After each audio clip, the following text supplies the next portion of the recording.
Assalamualaikum warahmatullahi wabarakatuh. Innal hamdalillah nahmaduhu wa nasta'inuhu wa nastaghfiruhu wa natubu ilaih wa na'udzu billahi min shururi anfusina wa min sayyiati a'malina. Man yahdihillahu fala mudilla lahu wa man yudlil fala hadiyalah. Wa asyhadu an la ilaha illallah wahdahu la syarika lah wa asyhadu anna Muhammadan abduhu wa rasuluh. Allahumma salli ala Muhammadin wa ala alihi wa ashabihi wa man tabi'ahum bi ihsanin ila yaumiddin wa ba'du. Para ikhwan dan akhwat rahimani wa rahimakumullah. Alhamdulillah, kita bersyukur kepada Allah Subhanahu wa taala yang mana pada kesempatan malam hari ini, meskipun di luar sana sedang hujan, akan tetapi ini tidak menjadi alasan bagi kita semuanya untuk tidak menuntut ilmu syar'i. Alhamdulillah, dengan segala kemudahan yang Allah Subhanahu wa taala berikan kepada kita, meskipun kita tidak bisa hadir langsung di majelis ilmu, akan tetapi kita bisa menyimaknya atau bisa melihatnya melalui media sosial yang ada pada zaman kita sekarang ini. Para ikhwan dan akhwat rahimani wa rahimakumullah, memang di dalam menuntut ilmu diperlukan kesungguhan, diperlukan mencurahkan seluruh kemampuan kita, baik bekal kita atau waktu kita, sehingga seorang penuntut ilmu benar-benar militan dengan statusnya. Sebagaimana yang diucapkan oleh Yahya bin Abi Katsir rahimahullahu taala, beliau mengatakan la yustata'ul ilmu bi rahatil jasad, bahwa ilmu itu tidak bisa diperoleh dengan badan yang santai. Maka meskipun di luar sana sedang hujan atau mungkin ada halangan-halangan yang lainnya, maka kita berharap mudah-mudahan para kaum muslimin dan muslimat bisa memanfaatkan waktunya, memanfaatkan kemudahan yang Allah Subhanahu wa taala berikan kepada kita semuanya.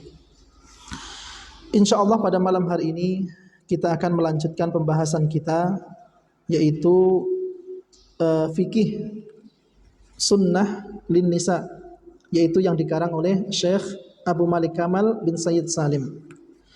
Pada pertemuan yang sebelumnya kita telah bahas tentang pembagian air dan yang berkaitan dengannya, bahwa kita sudah jelaskan bahwa air itu terbagi menjadi dua. Ya, air itu kalau tidak suci ya najis. Kemudian pada pertemuan sebelumnya kita juga jelaskan apa itu air musta'mal, apa itu air musyammas. Maka inilah di dalam masalah fikih, air dibagi menjadi beberapa bagian. Ya, akan tetapi pada asalnya air itu kalau tidak suci ya najis. Maka insyaallah pada malam hari ini kita akan lanjutkan, yaitu pembahasan tentang najis yang disebutkan dalam dalil atau hal-hal yang dihukumi sebagai najis di dalam syariat agama Islam ini. Sebelum kita sebutkan beberapa hal yang dihukumi sebagai najis ya, menurut syariat Islam ini, maka kita akan sebutkan tentang macam-macam najis ya. Macam najis yang pertama itu adalah najis yang ainiyah. Kemudian yang kedua hukmiyah. Apa yang dimaksud dengan najis ainiyah? Ya, kalau kita lihat dari bahasanya, aini artinya zat. Berarti sesuatu yang dihukumi najis dari sisi zatnya. Jadi secara zat memang hal itu najis, dinyatakan najis oleh syariat. Tentunya ini berdasarkan dalil dari Al-Quran maupun As-Sunnah. Kemudian yang kedua atau jenis najis yang kedua adalah najis hukmiyah. Apa yang dimaksud dengan najis hukmiyah? Najis hukmiyah adalah benda najis yang jatuh pada tempat atau sesuatu yang suci sehingga menjadikan sesuatu yang suci tersebut menjadi najis. Jadi sederhananya najis hukmiyah ini najis secara hukum. Najis yang disebabkan percampuran antara benda yang najis dengan benda yang suci. Ya. Adapun yang aini maka itu najis secara zat. Dan yang kita akan sebutkan atau kita akan bahas pada pertemuan kali ini adalah najis secara ainiyah, najis secara zat. Dan perlu diketahui bahwa ketika seseorang ingin menghukumi sesuatu itu najis, maka tentunya ini harus berdasarkan dalil. Ya, pijakannya adalah dalil, baik dari Al-Qur'an maupun As-Sunnah. Ya. Jadi tidak bisa seseorang misalnya dikarenakan benda tersebut menjijikkan, ya, kemudian dia terburu-buru, yang menjijikkan itu pasti najis, atau mungkin karena kotor, ya, belum tentu yang kotor itu juga najis, ya. Maka kita di dalam menentukan sesuatu yang kita ingin nyatakan najis, maka kita lihat penjelasan dari Al-Quran maupun As-Sunnah bahwa memang hal itu dinyatakan najis menurut syariat.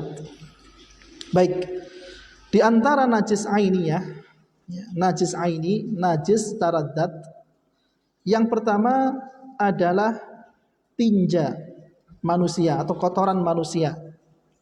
Ini yang pertama, ya, yang disebutkan oleh Syekh Abu Malik Kamal bin Said Salim pada kitab beliau pada halaman 36.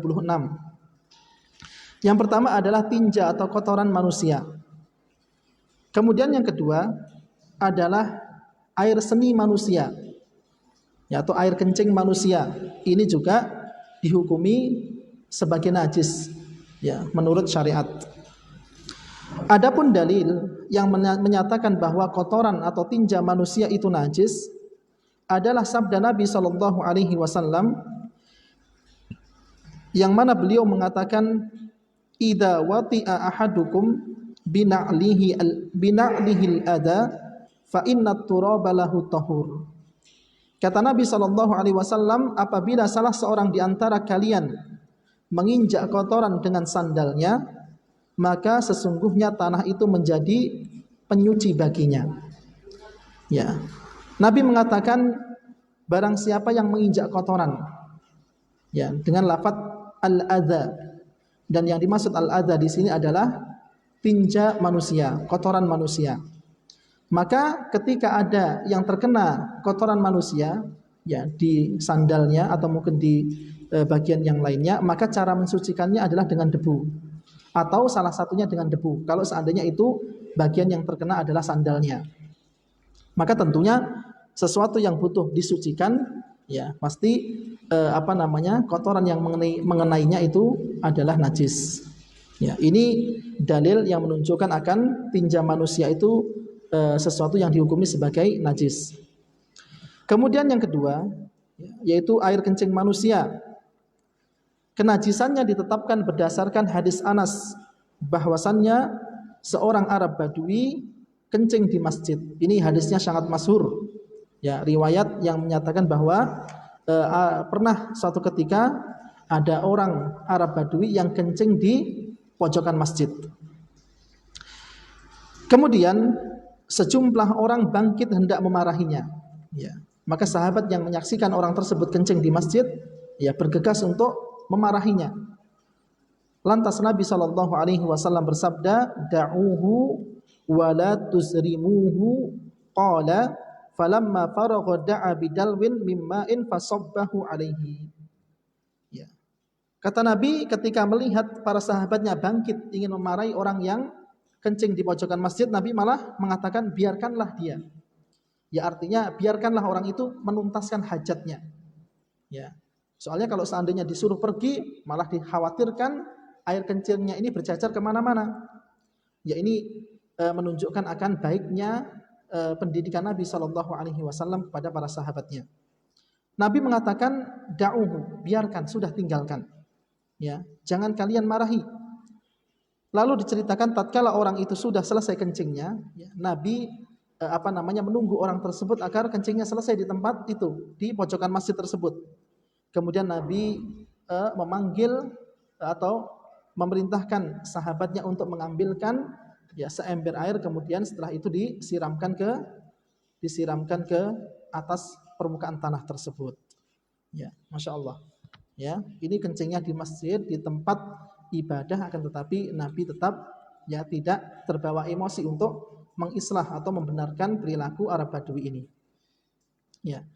Dan Nabi SAW sangatlah sederhana dalam menyikapi najis. Artinya tidak memberat-beratkan diri, tidak terlalu berlebihan. Ya. Ketika ada air kencing yang membasahi sebuah permukaan tanah, maka cukup disiram dengan air. Ini adalah dua hal yang dihukumi sebagai najis menurut syariat. Kemudian ada beberapa dalil, ada beberapa dalil yang menunjukkan bahwa dua hal ini termasuk najis. Hadis yang sangat kita kenal, yaitu ketika Nabi SAW melewati salah satu sudut kota Mekah atau Madinah. Maka Nabi SAW mendengarkan ada dua orang yang sedang diadab di kuburnya. Maka ketika mendengar ini, Nabi mengatakan atau memberitahukan kepada para sahabatnya. Nabi mengatakan, yu'adzabani. Wahai para sahabatku, sesungguhnya dua orang ini sedang diadab di dalam kuburnya. Kemudian Nabi mengatakan, wa ma yu'adzabani fi kabirin. Akan tetapi orang ini diadab bukan karena perkara yang besar, bukan karena dosa besar. Artinya sesuatu yang sepele, akan tetapi ternyata konsekuensinya sangat berat. Kata Nabi SAW, kana ahaduhuma la yastatiru min baulih. Karena ada dua orang, maka Nabi menyebutkan yang satunya karena dia itu tidak menutupi dirinya ketika kencing. Yastatiru artinya dia itu tidak menutupi dirinya ketika kencing, artinya tidak menjauhkan dari pandangan manusia. Kencing sembarangan di tempat yang terbuka. Atau sebagian ulama menafsirkan bahwa yang dimaksud dengan la yastatiru min baulih, artinya dia itu tidak membersihkan sisa kencingnya di kemaluannya. Ini perkara yang sangat sering dialami oleh kaum muslimin. Akan tetapi terkadang manusia itu menyepelekan. Menyepelekan sesuatu yang sering dialami, ternyata hal ini masih tidak difahami oleh kebanyakan kaum muslimin. Yang mana seseorang apabila tidak bersuci atau tidak bersih dari air kencingnya, maka terancam hadis Nabi SAW yang satu ini. Ketika Nabi mendengarkan dua orang yang sedang diadab di kuburnya. Ini menunjukkan bahwa air kencing itu adalah najis. Air kencing adalah sesuatu yang dihukumi sebagai najis. Kemudian dalam riwayat yang lain, Nabi juga mengatakan aktsaru adabil qabri fil bauli. Kebanyakan yang menyebabkan seseorang itu diadab yaitu disebabkan air kencing. Air kencing yang tidak dibersihkan, air kencing yang tercacar atau mengenai pakaian yang tidak dibersihkan, tidak dibasuh, maka ini terancam mendapatkan adab dari Allah Subhanahu wa taala. Kemudian Nabi pun juga melarang seseorang untuk kencing di air yang tergenang.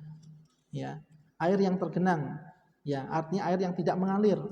Maka Nabi pun melarang, kalau tergenang dikhawatirkan air tersebut berubah menjadi najis. Air suci berubah menjadi najis. Kecuali air yang terus mengalir, maka dia akan berganti dengan air-air yang selanjutnya.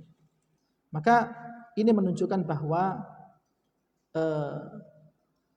kencing manusia adalah najis, dan Nabi juga memperingatkan umatnya agar tidak menyepelekan hal ini, agar selalu bersuci, berhati-hati dari najis yang satu ini.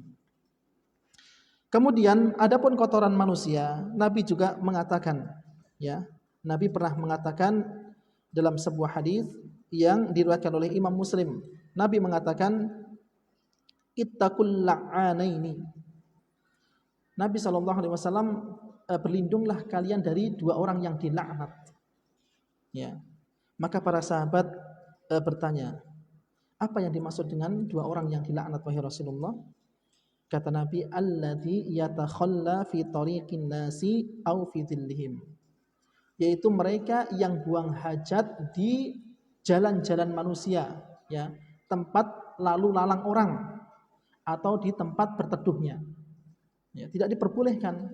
Karena kalau sampai nanti kotoran manusia tersebut mengenai orang lain, maka ini membahayakan seseorang. Ya, apalagi kalau seandainya dia ingin mengerjakan sholat atau ibadah yang lainnya, maka perlu bersuci dari kotoran manusia ini. Baik. Kemudian yang ketiga, para ikhwan dan akhwat rahimani wa rahimakumullah, hal yang dihukumi najis menurut syariat yang ketiga adalah madhi. Ya. Madhi. Apa itu madhi? Ya, penulis menyebutkan madhi adalah cairan yang tipis dan lengket yang keluar ketika syahwat bangkit, seperti saat berjumbu atau ketika teringat persetubuhan atau ketika menginginkan persenggamaan. Ya. Jadi madi ini terkadang dia keluar dikarenakan ketika syahwat seseorang itu memuncak. Ya. Salah satu ciri-cirinya, ya, cairan ini keluar dari kemaluan seseorang, yaitu cairan putih encer, ya, putih atau bening yang encer, tidak kental, akan tetapi lengket, ya, keluar ketika syahwat seseorang naik. Dan sifatnya madi ini ketika keluar tidak menyembur, ya, tidak menyembur, ya, tidak diikuti dengan rasa lemas dan terkadang keluar tanpa terasa. Ya, jadi ketika madi ini keluar, maka efeknya itu tidak menyebabkan seseorang lemas. Ya. Bahkan terkadang madi ini bisa keluar, ya, baik itu dari farji seorang laki-laki maupun perempuan. Ya. Dan madi ini adalah najis. Ya, sesuatu yang dihukumi oleh syariat sebagai najis. Ya. Ini berdasarkan hadis dari Ali radhiyallahu anhu, ia berkata, kuntu rajulan madda'an. Ya, Ali ini adalah menantu, ya, sekaligus sepupu Rasulullah sallallahu alaihi wasallam. Maka Ali mengaku bahwa dia adalah laki-laki yang sering keluar madi. Wa kuntu astahyi an as'alan nabiyya sallallahu alaihi wasallam lima kanat ibnatihi. Akan tetapi aku malu kepada Nabi untuk menanyakan sesuatu yang sedang aku alami ini, yang mana Ali itu sering keluar madi karena kedudukan putri beliau, malu bertanya kepada mertuanya. Ya. Fa amartu al-Miqdad bin Aswad fa sa'alahu fa qala yaghsilu dzakarahu wa yatawadda. Maka karena malu, Ali pun menyuruh Miqdad bin Aswad untuk menanyakan kepada Nabi. Maka setelah ditanyakan, Nabi menyuruh yaghsilu dzakarahu wa yatawadda. Hendaknya ia membasuh kemaluannya dan berwudu. Ya. Jadi cara bersuci, ya, sesuai dengan hadis Ali ini, dari madi maka seseorang membasuh kemaluannya, membersihkan dari tempat yang keluar madi tadi, kemudian setelah itu berwudu kalau seandainya ingin mengerjakan sholat. Maka madi dihukumi sebagai najis, ya, berdasarkan hadis Ali yang satu ini. Ya. Kemudian yang keempat adalah wadi. Ya. Wadi adalah cairan putih yang tebal yang biasanya keluar sesudah air kencing dan ia najis berdasarkan ijma. Ya. Air kencing tadi najis. Ya. Terkadang setelah air kencing itu tuntas keluarnya, itu menyisakan, ya, cairan putih yang tebal. Maka itulah yang disebut dengan wadi. Ya. Kalau madi tadi kan keluarnya ketika syahwat memuncak, tidak menyembur, ya, dia netes begitu saja. Ya. Adapun wadi, maka wadi ini dia keluarnya setelah air kencing. Maka seseorang jangan terburu-buru ketika setelah kencing, ya. Maka kalau bisa diurut terlebih dahulu. Ya, agar apa? Agar najis yang ada di dzakarnya atau kemaluannya itu tuntas keluar semuanya. Ya, karena kalau seandainya masih menyisakan wadi ini, maka wadi ini najis. Ya, dia adalah sesuatu yang dihukumi sebagai najis sesuai dengan syariat. Bahkan disebutkan dalam kitab ini, ya Fiqhus Sunnah lin Nisa, najisnya itu berdasarkan ijma', kesepakatan para ulama. Ya. Ulama sepakat bahwa wadi adalah sesuatu yang dihukumi sebagai najis. Dalam hadis yang diriwayatkan oleh Ibnu Abbas, ia berkata, al-maniyu wal wadiyu wal madiyu. Ya. Cairan yang keluar dari seseorang itu ada 3 jenis. Yang pertama mani, wadi, dan madi. Ammal maniyu fahuwa alladhi minhul ghuslu. Ammal maniyu fahuwa alladhi wajaba minhul ghuslu. Adapun mani, ya, adapun ketika seseorang itu keluar mani, maka sudah tidak dilakukan lagi, dia wajib untuk mandi, ya, mandi janabah, mandi besar. Wa ammal wadiyu wal madiyu faqala ighsil dzakaraka aw madzakiraka wa tawadda wudu'aka lis-shalah. Adapun kalau seandainya yang keluar wadi dan madi tidak mewajibkan mandi, ya, tidak mewajibkan mandi, akan tetapi dua hal ini dihukumi sebagai najis. Maka Nabi hanya mengatakan ighsil dzakarok, basuh kemaluanmu, kemudian setelah itu berwudu, ya sebagaimana engkau wudu untuk salat, ya. Kalau keluar mani maka wajib mandi. Kalau yang keluar wadi dan madi maka wajib untuk dibasuh dan wudu, cukup itu saja. Adapun mani, meskipun ia mewajibkan seseorang untuk mandi, mani yaitu tidak dihukumi sebagai najis. Ya, mani itu kedudukannya seperti ingus. Ya, dia menjijikkan tetapi tidak najis. Adapun wadi dan madi, meskipun tidak diwajibkan untuk mandi, maka dia dihukumi sebagai najis. Ya, ini perbedaan antara mani, wadi, dan madi. Baik. Kemudian yang kelima, para ikhwan dan akhwat rahimani wa rahimakumullah, adalah darah haid. Ya. Darah haid seorang wanita itu dihukumi sebagai najis. Ya, dihukumi sebagai najis. Di dalam kitab Sahihul Bukhari dan Sahih Muslim terdapat hadis yang diriwayatkan oleh Asma binti Abu Bakrin. Dia berkata, "Ja'at imra'atun ilan Nabi sallallahu alaihi wasallam faqalat." Seorang perempuan datang kepada Nabi sallallahu alaihi wasallam lalu dia bertanya, "Wahai Rasulullah, ya, ihdana yusibu thawbaha min damil haidati." Salah seorang di antara kami darah haidnya sedikit mengenai bajunya. Ya. Kaifat tasna'u bihi? Lalu apa yang harus dilakukan oleh orang tersebut? Ya. Qala, kemudian Nabi mengatakan, tahuttuhu thumma taqrusuhu bil ma'i thumma tandahuhu thumma tusalli fihi. Ya, ini khususnya para wanita ya yang mengalami haid, diperhatikan hadis dari Asma binti Abi Bakrin ini. Ya. Ini seseorang ketika terkena darah haid, ya, khususnya seorang wanita, ya, karena terkadang darah haidnya itu sangat deras, akhirnya tembus ke pakaiannya, ya.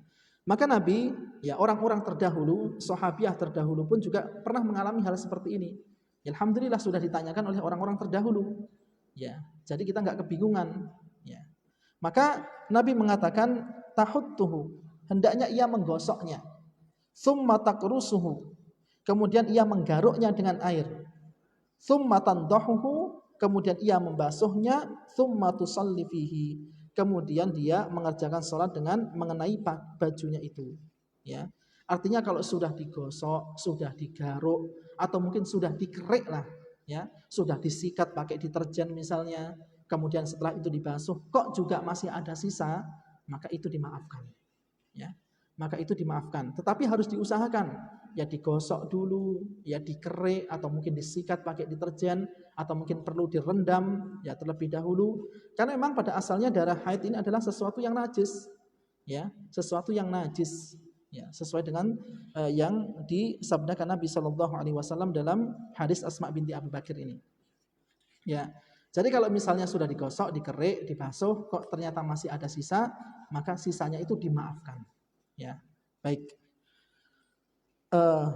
Kemudian penulis mengatakan ya Syekh Abu Malik Kamal bin Sayyid Salim, perintah untuk mencuci baju tersebut menjadi dalil najisnya darah haid, dan ini sudah disepakati oleh para ulama. Sama ya, sebagaimana wadi tadi juga menurut ijma' ulama dia najis, darah haid pun juga demikian ya, sesuai dengan kesepakatan para ulama.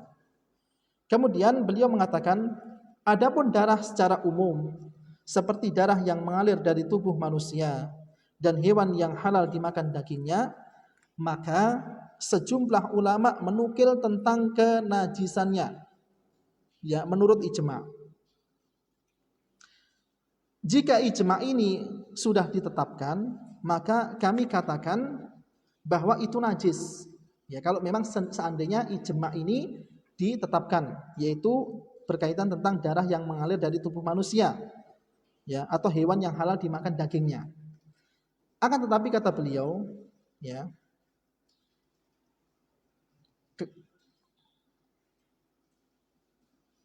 sebagaimana yang dipaparkan oleh ulama mutaakhirin yang menyimpulkan atas kesuciannya, ya ternyata antara ulama mutaakhirin dengan mutaqaddimin itu berbeda pendapat tentang darah yang mengalir dari tubuh manusia. Ya, maka masih ada kemungkinan apakah ini najis, apakah ini tidak najis. Ya. Maka ketika masih ada kemungkinan muhtamal bisa ini bisa itu, maka ijma' ini belum ditetapkan. Maka kita pun berusaha untuk mengembalikan pada hukum asalnya bahwa darah yang mengalir atau darah yang mengalir dari tubuh manusia atau hewan yang halal dimakan dagingnya itu tidak najis, artinya suci. Wallahu ta'ala a'lam. Ya. Jadi darah haid itu adalah najis. Kemudian yang selanjutnya adalah kotoran binatang yang dagingnya tidak halal dimakan. Ya, perlu digarisbawahi, yang termasuk najis adalah kotoran binatang. Tetapi tidak semua binatang. Binatang yang dagingnya tidak halal dimakan, maka kotorannya dihukumi sebagai najis. Dari Abdullah bin Mas'ud radhiyallahu anhu, dia berkata, Nabi SAW hendak buang air besar. Ya, suatu ketika Nabi ingin buang hajat. Lalu beliau bersabda, "I'tini bi thalathati ahjarin fa ataituhu bi hajaraini wa rawsati himarin." Ketika Nabi memerintahkan kepadaku untuk membawakan 3 batu, aku bawakan kepada beliau 2 batu dan 1 kotoran keledai yang sudah membatu, yang sudah mengeras. Maka kata Nabi, fa akhadha al-hajaraini fa alqa ar-rawthah. Maka Nabi hanya mengambil 2 batu, kemudian setelah itu yang kotoran keledai itu dibuang. Ya, kemudian Nabi mengatakan wa qala hiya rijsun. Adapun kotoran keledai ini, ya keledai, maka ini itu najis, artinya sesuatu yang tidak bisa digunakan untuk bersuci. Ya. Dari hadis ini, ya para ikhwan dan akhwat rahimani wa rahimakumullah, ya bahwa salah satu kemudahan yang diberikan oleh syariat kepada kita, kepada kaum muslimin, ketika seseorang itu sedang buang hajat, kemudian dia tidak menemukan air, maka syariat ini memberikan kerikanan agar seseorang itu beristijmar, ya membersihkan bekas tempat keluarnya kotoran itu dengan menggunakan 3 batu. Ya, ini perlu kita ajarkan kepada anak kita kemudahan yang seperti ini agar mereka bisa memahami syariat secara utuh. Ya, baik, kita selesaikan sekalian aja ya. Baik.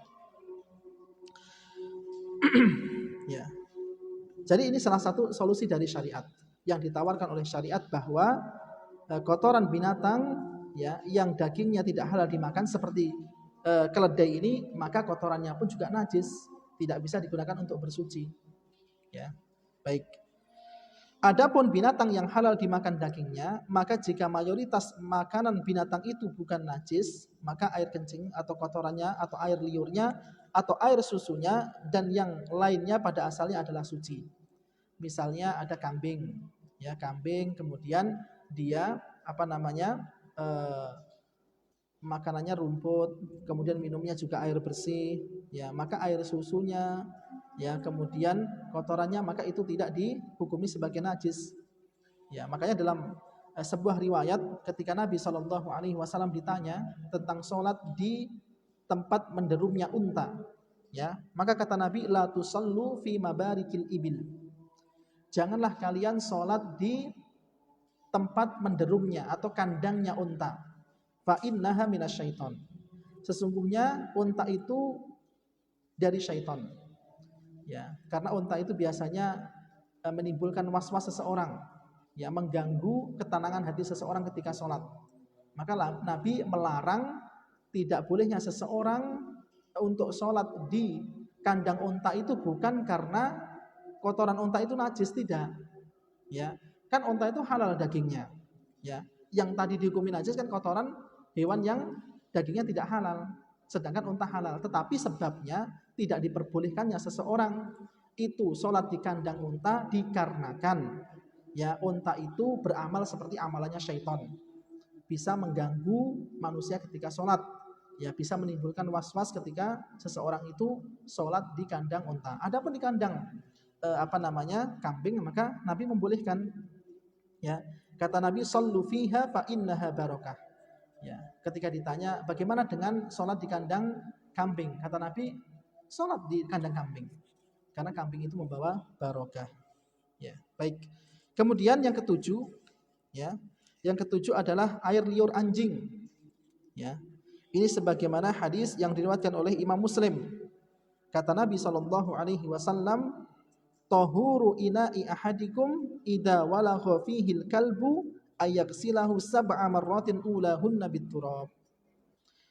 Penyucian bejana salah seorang di antara kalian apabila dijilat oleh seekor anjing adalah membasuhnya 7 kali, dan yang pertama dengan debu. Air liur anjing, maka ini adalah sesuatu yang najis.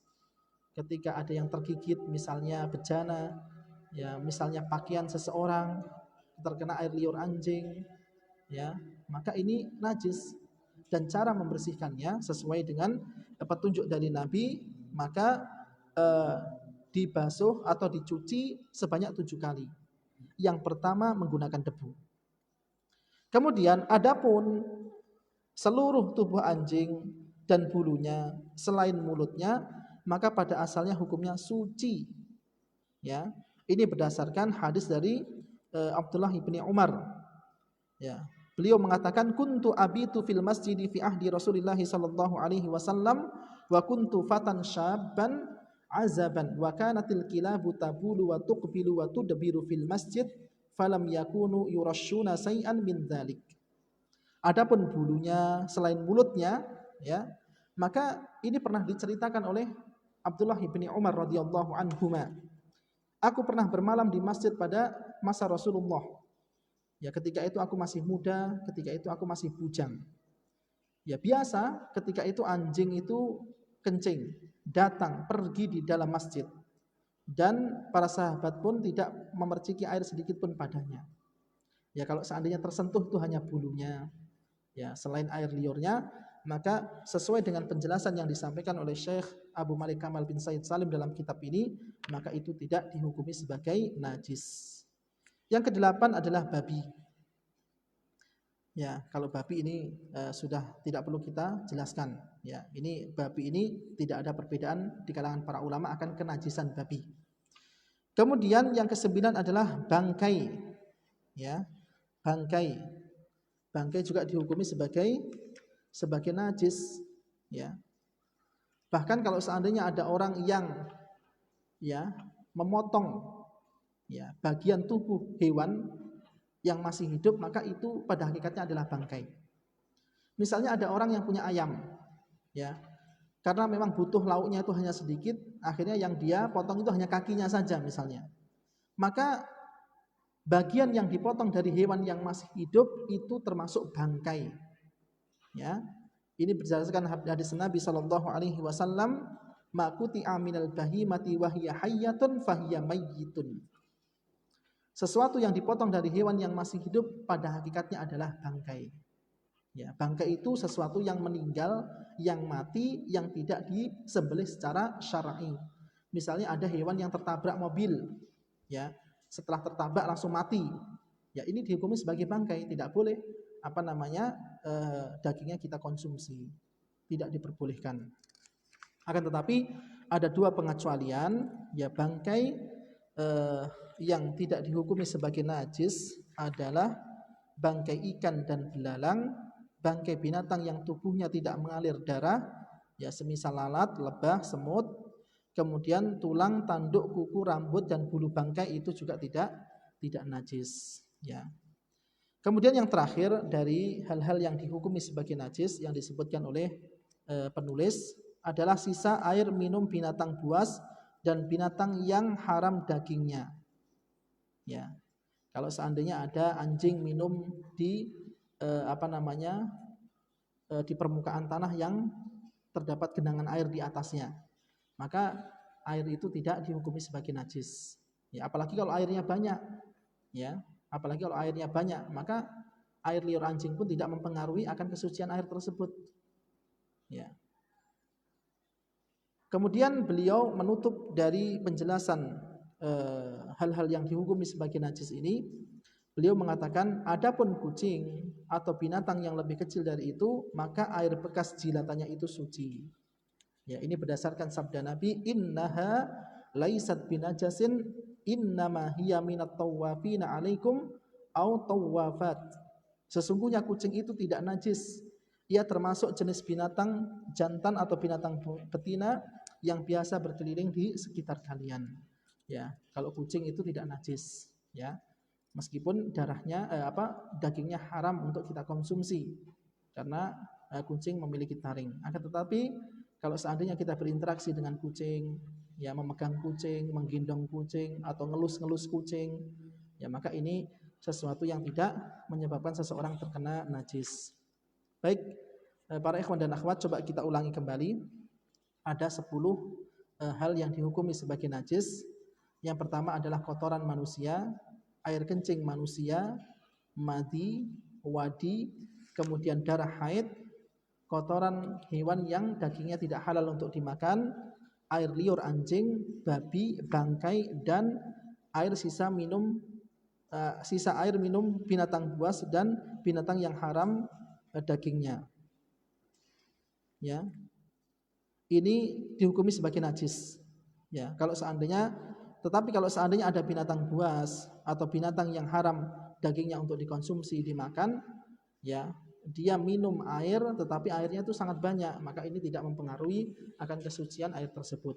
Ya, ini berdasarkan hadis Nabi, idza kanal ma'u qullataini lam yahmilil khabatha. Apabila air itu mencapai 2 kullah. 2 kullah itu sekitar 200 sekian liter. Ya, maka ia tidak bisa terpengaruhi oleh najis. Baik, mungkin ini saja pada pertemuan kali hari ini, ya pada malam hari ini. Mudah-mudahan nanti kita bisa berjumpa lagi di pekan yang keempat, melanjutkan dari pembahasan fikih sunnah lin nisa. Mudah-mudahan Allah Subhanahu wa taala tetap memelihara semangat kita di dalam menuntut ilmu, karena ini merupakan kebahagiaan seseorang di dunia dan di akhirat. Dan tentunya ketika seseorang dimudahkan hatinya, dilapangkan hatinya, diberikan semangat untuk menuntut ilmu, maka ini adalah sebuah tanda kebaikan besar yang dihendaki oleh Allah Subhanahu wa taala pada diri seorang hambanya. Baik, kita akhiri pertemuan pada malam hari ini dengan membaca doa kafaratul majlis. Subhanakallahumma wa bihamdika asyhadu an la ilaha illa anta astaghfiruka wa atubu ilaik. Wassalamualaikum warahmatullahi wabarakatuh.